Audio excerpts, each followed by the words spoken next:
Kayo pa rin yan? Natural! Aba, wala akong balak na makipagpalitan ng mukha at katawan kahit na kanino.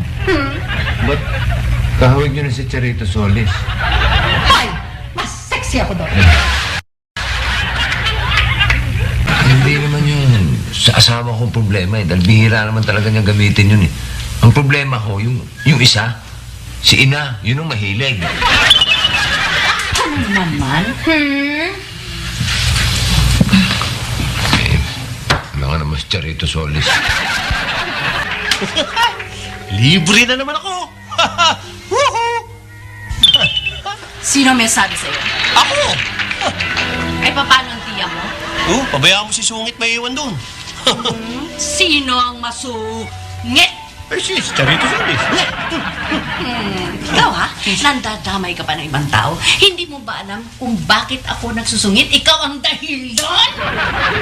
Tita naman, pabayaan niyo na ako dito sa lupa paminsan-minsan.